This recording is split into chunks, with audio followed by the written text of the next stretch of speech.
दोस्तों, राजनीति के हल्ले के बीच में थोड़ा बहुत काम भी पार्लियामेंट में चल रहा है। जी हाँ दोस्तों, और उसमें एक इंपॉर्टेंट बिल जिसे स्टैंडिंग कमेटी ने पास कर दिया है वो है थिएटर कमांड से जुड़ा बिल, जो कि पूरी मिलिट्री स्ट्रक्चर को ही बदल देगा और इंडियन मिलिट्री को भी पीएलए और यूएस मिलिट्री की तरफ एक थिएटर कमांड स्ट्रक्चर में तब्दील कर देगा, जिसके लिए ओरिजिनली सीडीएस का पद और जनरल बिपिन रावत को लाया गया था। तो क्या है इस थिएटर कमांड्स में खास और कैसे ये मिलिट्री को मॉडर्नाइज करेगी, आइए जानने की कोशिश करते हैं आज के इस वीडियो में। बस अंत तक बने रहिएगा हमारे साथ। लेकिन वीडियो शुरू होने से पहले अगर आप चैनल पर नए हैं या आपने अभी तक चैनल को सब्सक्राइब नहीं किया है तो चैनल को सब्सक्राइब करना और बेल आइकॉन दबाना बिल्कुल ना भूलें। दोस्तों, इससे पहले कि हम थिएटर कमांड पर बात करें, हमें अभी के स्ट्रक्चर को भी समझना होगा। दरअसल इंडियन मिलिट्री के 3 मुख्य अंग हैं, आर्मी, नेवी और एयरफोर्स, और फिर इनके नीचे बहुत सी कमांड्स हैं। जैसे कि आपने कश्मीर के संदर्भ में आर्मी की नॉर्दर्न कमांड का नाम तो सुना ही होगा। इसी तरह से एयरफोर्स और नेवी की भी कई कमांड्स हैं। ऐसे सबसे बड़ी परेशानी ये पैदा हो जाती है कि मान लीजिए डोकलाम जैसे सेंसिटिव एरिया पर कुछ हो जाता है तो उस इलाके में आर्मी और एयरफोर्स के कुल 17 कमांड्स हैं। इन सभी के अलग अलग कमांडर्स हैं। इससे ऑपरेशंस में काफी प्रॉब्लम आती है क्योंकि यहाँ प्रोटोकॉल समझ पाना बहुत मुश्किल हो जाता है और ये भी पता नहीं चलता कि इंचार्ज कौन है। थिएटर कमांड स्ट्रक्चर में एक इलाके के लिए एक थिएटर कमांड होती है, जिसमें आर्मी, नेवी, एयरफोर्स तीनों फोर्सेस के लोग होते हैं और उनका एक ही कमांडर होता है। जैसे कि अभी जो पाकिस्तान के खिलाफ जो थिएटर प्रपोज किया गया है उसका हेडक्वार्टर जयपुर में है और उसमें साउथ वेस्टर्न, वेस्टर्न और नॉर्दर्न कमांड के भी कुछ अंश शामिल हैं। लेकिन इंटीग्रेटेड कमांड्स के साथ एक छोटी सी समस्या भी होती है। भारत की पहली इंटीग्रेटेड कमांड आज से 22 साल पहले बन गई थी, जो कि अंडमान एंड निकोबार की ट्राई सर्विस थिएटर कमांड है। लेकिन यहाँ पर भी एक ऑपरेशन लैग है। इस कमांड में तीनों फोर्सेस के लोग इन्वॉल्व हैं और कमांड चीफ्स भी तीनों सर्विसेज के बीच के रोटेट होते रहते हैं। लेकिन अगर किसी कमांडर को अगर किसी सोल्जर या फिर सीमैन या फिर विंग पायलट पर कोई डिसिप्लिनरी एक्शन लेना है तो वो डायरेक्टली नहीं ले सकता, बल्कि उसे उस सोल्जर को उसकी पेरेंट ऑर्गेनाइजेशन के पास ही भेजना होगा। यानी कि अगर आपको एयरफोर्स के एक पायलट से कुछ परेशानी है तो आपको उसे एयरफोर्स को सौंपना होगा और वो उसे हैंडल करेंगे। अगर बाकी थिएटर कमांड्स में ऐसा होता तो हमारे जो सबसे एक्टिव 2 दुश्मन हैं, चीन और पाकिस्तान, तो उनके सामने हम बहुत ही स्लो नजर आते और साथ ही आर्मीज फाइल्स के बीच में फंस जाती। यही वजह है कि स्टैंडिंग कमेटी ने inter service organisation, command, control and discipline bill 2023 को अपनी तरफ से क्लियर कर दिया है। और जब ये बिल एक्ट बन जाएगा तब एक थिएटर कमांडर के पास ये पावर होगी कि वो अपने अंडर सर्व कर रहे किसी भी सर्विस के जवान के ऊपर डिसिप्लिनरी पावर्स एक्सरसाइज कर सकता है। खैर, अब आते हैं दोस्तों इसका स्ट्रक्चर क्या होगा। सबसे पहले जो ओरिजिनल प्लान था वो तो ये था कि 5 थिएटर कमांड्स बनाए जाएं, जिसमें से एक वेस्टर्न थिएटर हो और एक नॉर्दर्न थिएटर हो और एक ईस्टर्न थिएटर। इन तीनों का काम पाकिस्तान और चीन की तरफ देखना होगा। और उसके बाद 2 और कमांड्स थी, जिनमें एक मैरीटाइम कमांड थी और एक डेडिकेटेड एयरफोर्स कमांड। लेकिन बाद में इसको 5 और 3 थिएटर कमांड्स में बदल दिया गया, जिसके बारे में अनाउंस भी किया जा चुका है। दोस्तों, 5 थिएटर कमांड्स ना बनने के पीछे कई कारण थे, जिनमें सबसे पहला कारण एयरफोर्स का ऑब्जेक्शन था। एयरफोर्स का कहना था कि रिसोर्सेज के मामले में एयरफोर्स के पास सबसे कम रिसोर्सेज हैं और साथ में ये प्रेडिक्ट करना भी मुश्किल है कि कब एयरफोर्स की जरूरत पड़ जाए। इसलिए एयरफोर्स का एक डेडिकेटेड थिएटर स्ट्रैटेजिकली एक अच्छा डिसीजन नहीं होगा।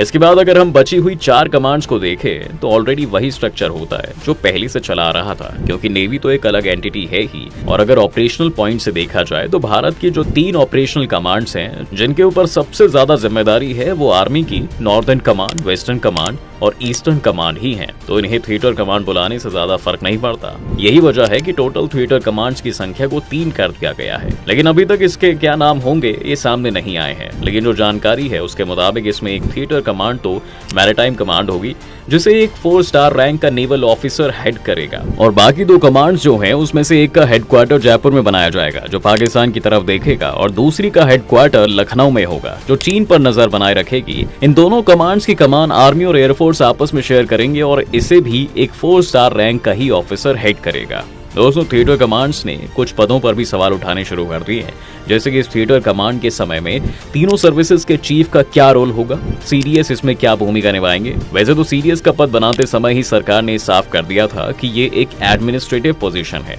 यानी कि सीडीएस का दखल बैटल फील्ड पर ऑपरेशंस पर नहीं होगा बल्कि उनके ब्यूरोक्रेटिक स्ट्रक्चर पर होगा। सीडीएस यानी कि चीफ ऑफ डिफेंस स्टाफ, क्योंकि कमांडर इन चीफ तो हम राष्ट्रपति को ही कहेंगे और वो भी एक सेरेमोनियस पद है। जो करंट सर्विस चीफ्स हैं उनका रोल अभी भी काफी है, क्योंकि सबसे पहले तो उन्हें इस ट्रांजिशन को सक्सेसफुली इंप्लीमेंट करना है।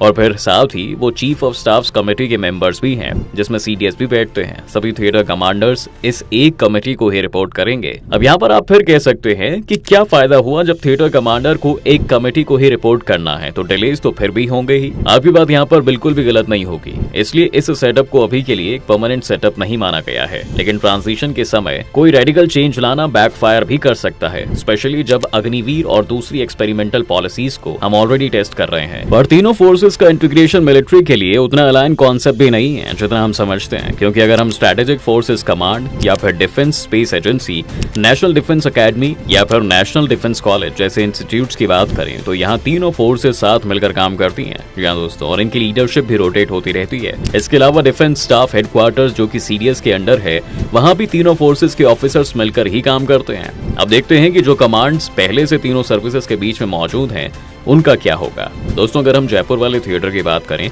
जो पाकिस्तान की तरफ ध्यान देगी, तो आर्मी की साउथ वेस्टर्न कमांड और साउदर्न कमांड इसमें सर्व करेगी और साथ में कुछ नॉर्दर्न कमांड की यूनिट्स भी इसमें शामिल होंगी। इंडियन एयरफोर्स की वेस्टर्न कमांड जो कि दिल्ली में हेडक्वार्टर्ड है और साउथ वेस्टर्न कमांड जो कि गांधीनगर में हेडक्वार्टर्ड है, वो भी अब इस जयपुर बेस्ड थिएटर कमांड का हिस्सा ही होंगी। इसमें कुछ एलिमेंट्स आप एयरफोर्स की सेंट्रल और साउदर्न कमांड्स के भी जोड़ सकते हैं। सेंट्रल कमांड इलाहाबाद में हेडक्वार्टर्ड है और साउदर्न कमांड त्रिवेंद्रम में है। खैर, अब बात करते हैं दोस्तों लखनऊ वाली थिएटर कमांड की, जो चीन के मुकाबले के लिए बनाई गई है। इस कमांड में आर्मी की एक बहुत बड़ी ईस्टर्न कमांड और नॉर्दर्न कमांड्स की यूनिट को शामिल किया जाएगा।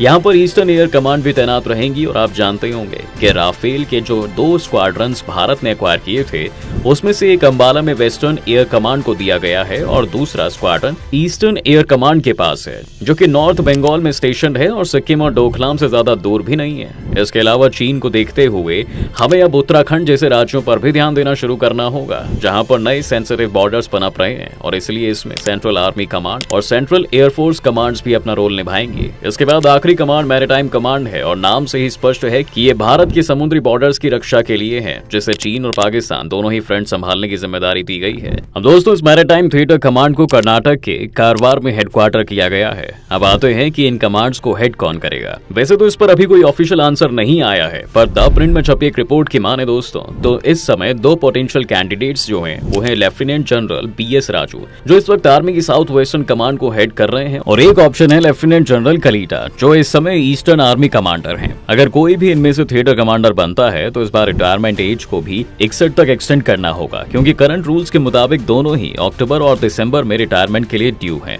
इसके अलावा आर्मी ने साइबर स्पेस और साइबर अटैक्स को भी अब सीरियसली लेना शुरू कर दिया दोस्तों। जी हाँ, और इस तरह की कैपेबिलिटीज को बढ़ाने के लिए भी आपको आने वाले समय में कई सारी अनाउंसमेंट्स देखने को मिल सकती हैं। पर अभी के लिए आप इस थिएटराइजेशन को किस तरह देखते हैं? क्या आपको लगता है कि ये प्लान भारत और भारतीय सेना के लिए अच्छा है? हमें कमेंट्स में लिखकर जरूर बताएं। उम्मीद है दोस्तों आपको आज के इस वीडियो में काफी कुछ नया मिला होगा। अगर आपको ये वीडियो पसंद आया है तो वीडियो को लाइक करें, और अगर आप इस चैनल पर नए हैं तो जाने से पहले चैनल को सब्सक्राइब करना भी ना भूलें।